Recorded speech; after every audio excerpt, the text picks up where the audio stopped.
Subscribe कीजिए knowledge blockbuster को और प्रेस कीजिए बेल आइकन हमारे वीडियो सबसे पहले देखने के लिए। APS 95 पेंशन 3 रहस्यमय अपडेट्स जिनका पता ना चले तो मौका हाथ से निकल जाएगा। आज के समय में कर्मचारी पेंशन योजना एप्स 95 से जुड़ी खबरें और अपडेट काफी महत्वपूर्ण बन गए हैं, खासकर उन लोगों के लिए जो दीर्घकालिक भविष्य सुरक्षा के लिए इस योजना पर निर्भर हैं।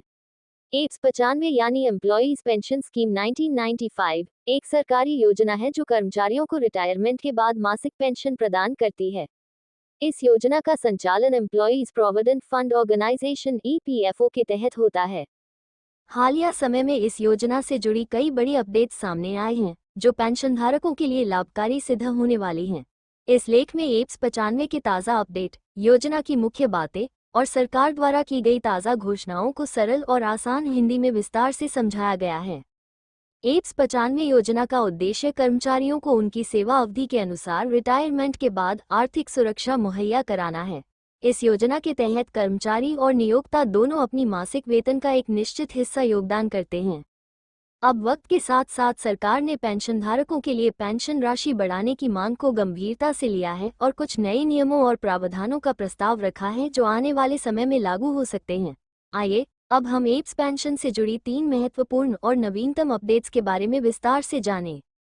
2025 में कर्मचारियों की पेंशन राशि बढ़ाने की बात खूब चर्चा में रही है। खासतौर पर न्यूनतम पेंशन बढ़ाने का प्रस्ताव इस समय केंद्र सरकार और EPFO के बीच विचाराधीन है। फिलहाल एप्स के तहत न्यूनतम पेंशन 1000 रुपये प्रति माह है, लेकिन सरकार ने मई 2025 से इसे बढ़ाकर 7500 रुपये मासिक करने पर विचार किया है। ये बदलाव पेंशनधारकों को महंगाई और जीवन यापन के बढ़ते खर्चों को ध्यान में रखते हुए किया जा रहा है। अगर यह प्रस्ताव लागू हो गया तो करीब 60 लाख से ज्यादा पेंशनधारकों को फायदा होगा। ये पेंशन वृद्धि सरकार और EPFO दोनों के समन्वित प्रयास से वित्तीय रूप से समर्थित होगी। हालांकि इस प्रस्ताव को लेकर अभी मजदूर मंत्रालय और केंद्रीय बोर्ड ऑफ ट्रस्टीज से अंतिम मंजूरी का इंतजार है।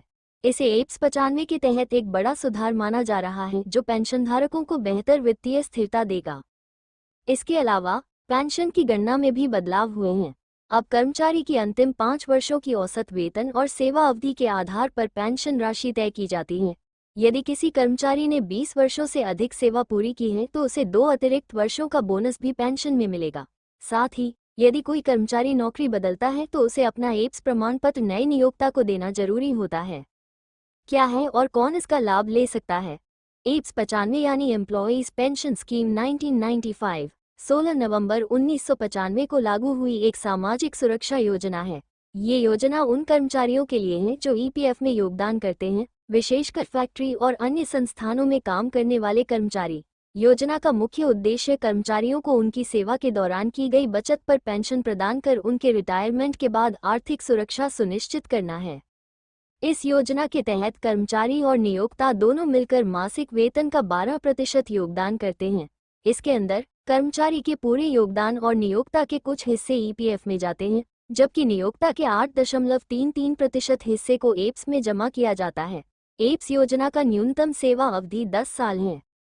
अगर कोई कर्मचारी कम सेवा अवधि के बाद एप्स राशि निकालकर कहीं और काम पर लग जाता है तो उसे नई सेवा के लिए फिर से शून्य से शुरू करना पड़ता है। पेंशन की राशि कर्मचारी के वेतन और सेवा अवधि पर निर्भर करती है। पेंशन योजना के अंतर्गत सिर्फ सेवानिवृत्त कर्मचारी ही नहीं बल्कि उनके परिवार के सदस्य जैसे कि विधवा पत्नी, बच्चे और अनाथों को भी पेंशन की सुविधा दी जाती है, जिससे उनके आर्थिक हालात बेहतर बनाए रखे जा सके। 3 ताज़ा अपडेट जो पेंशनधारकों के लिए महत्वपूर्ण हैं।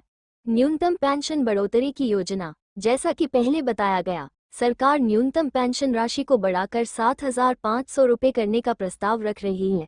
इस प्रस्ताव से करीब 60 लाख से अधिक पेंशनधारकों को फायदा होगा। इससे पहले न्यूनतम पेंशन केवल 1000 रुपये थी, जो अब न बढ़ने से कई पेंशनधारकों की वित्तीय स्थिति कमजोर हुई थी। इस बढ़ोतरी का आधार महंगाई और जीवन लागत में वृद्धि है।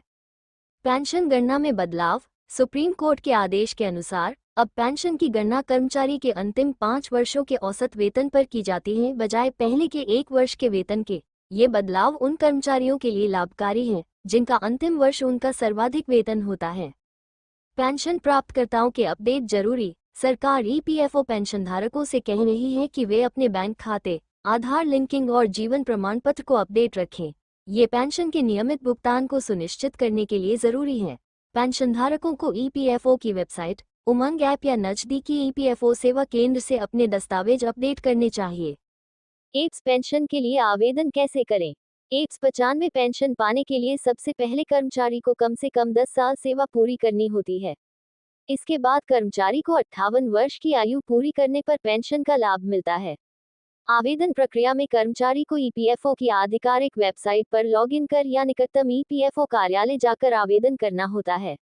पेंशन पाने के लिए जरूरी है कि कर्मचारी के बैंक खाते और आधार कार्ड ईपीएफओ से लिंक हो। इसके अलावा जीवन प्रमाण पत्र जमा करना भी अनिवार्य है। नौकरी बदलने पर भी कर्मचारी को पुराने एप्स प्रमाण पत्र को नए नियोक्ता को देना होता है ताकि पेंशन योगदान सही तरीके से संचित हो सके। अगर कर्मचारी यह प्रमाण पत्र नहीं देता तो उसे नई सेवा की गणना प्रारंभ करनी पड़ती है। इस प्रकार आवेदन और योगदान दोनों का पूरा रिकॉर्ड रखना आवश्यक है। निष्कर्ष, एप्स 95 योजना कर्मचारियों के लिए एक महत्वपूर्ण सामाजिक सुरक्षा योजना है जो रिटायरमेंट के बाद वित्तीय सहायता प्रदान करती है। हाल ही में न्यूनतम पेंशन बढ़ाने और पेंशन गणना सुधारने जैसी घोषणाएं इस योजना को और अधिक लाभकारी बनाएंगी। पेंशनधारकों को चाहिए कि वे अपने दस्तावेज सही तरीके से अपडेट रखें और नवीनतम सरकारी निर्देशों से अवगत रहें ताकि उन्हें योजना का पूरा लाभ मिल सके। ये योजना कर्मचारियों और उनके परिवार के लिए एक मजबूत आर्थिक सुरक्षा कवच साबित होती है। डिस्क्लेमर अस्वीकरण, ये वीडियो केवल जानकारी के उद्देश्य से लिखा गया है। किसी भी निर्णय से पहले ईपीएफओ की आधिकारिक वेबसाइट या हेल्प डेस्क से संपर्क करें। ये वीडियो सिर्फ एजुकेशनल पर्पस के लिए बनाई गई है। कोई भी जॉब या कोई भी एप्लीकेशन या कोई जानकारी देने से पहले ऑफिशियल वेबसाइट विजिट करके खुद से नॉलेज लेकर अप्लाई करें। और ये वीडियो अगर आपको अच्छी लगी तो इसे लाइक और शेयर ज़रूर करिए और इस वीडियो को देखने के लिए धन्यवाद।